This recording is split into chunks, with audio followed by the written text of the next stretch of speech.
Welcome back to your weekly Youthgevity Tip with Tracy. This is the second part in my series on sleep. Now, last week I gave you 7 tips for a good night's sleep. This week I'm moving east to traditional Chinese medicine and something called the organ clock that may help explain why some of you are still tossing and turning at night. According to Eastern medicine, our body has a 24-hour clock and our organs operate optimally at specific times during this 24-hour period. Not only are they doing their physiological work, but there is also an emotional component, and that's what we're going to look at today. Because if you are waking up at the same time every night, it may be your body trying to send you a message. So in order to decode that message, I have created an organ clock. Now you can see my volunteer here was a troubled sleeper. That's why he's got the dark circles around his eyes. But at any rate, our organ clock begins at the hours between 9 p.m. and 11 p.m. That's when you're trying to get to sleep. And you should be, because remember, those hours before midnight have double the value of the hours after midnight. But if you find yourself unable to get to sleep, it may be because of this tiny little gland here that sits on top of the kidney. This is called your adrenal gland. And it produces cortisol, which is a stress hormone. Now, cortisol energizes the body in order to give it the energy it needs to deal with the stress.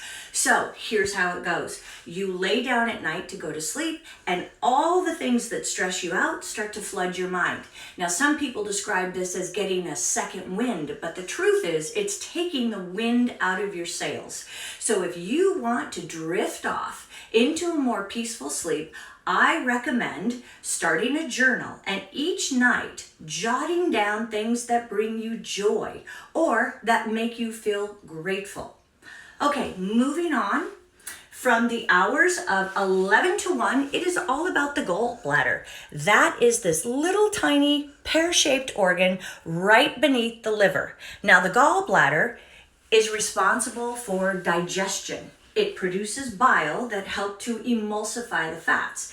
But the gallbladder also has an emotional message for you. So if you're waking up between the hours of 11 and 1, it may be that your body is trying to talk to you about your self-esteem, and in particular about your indecisiveness. Maybe you don't trust yourself, or maybe you haven't been listening to your intuition.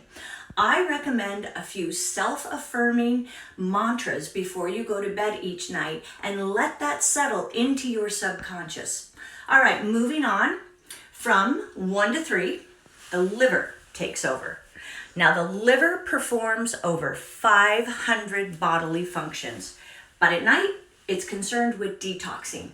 Obviously, it's detoxing the body, but also our mental body, and that has to deal with negative emotions, in particular, the negative emotions of fear and frustration and anger. Remember, fear is at the base of anger. Now, for a lot of us, we don't even know what we're angry about, but the liver is trying to tell you, if you're waking up between these hours, there is something going on. So I recommend getting rid of those negative emotions during the day, and nothing is better for that than daily doses of exercise.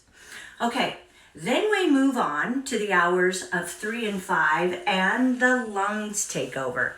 The lungs are in charge of the respiratory system and your immune system, but the lungs also regulate grief and sadness. So if you are waking up between the hours of 3 and 5 and not able to get to sleep, it might be that your body is telling you you need a good cry.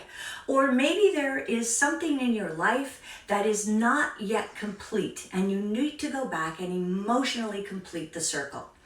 Either way, a good exercise is to breathe through it. So I recommend before you go to bed, do a little 4-square breathing, and that goes like this. You hold one nostril down, breathe in to the count of 10, hold to the count of 10, switch nostrils, breathe out to the count of 10, hold to the count of 10, and repeat the cycle 3 to 4 times before bed. Okay, so there you have it. That is our organ clock. It's time for you now to start keeping track of what your body is trying to say to you during your sleep. That's my tips for this week. Until we meet again next week, live young.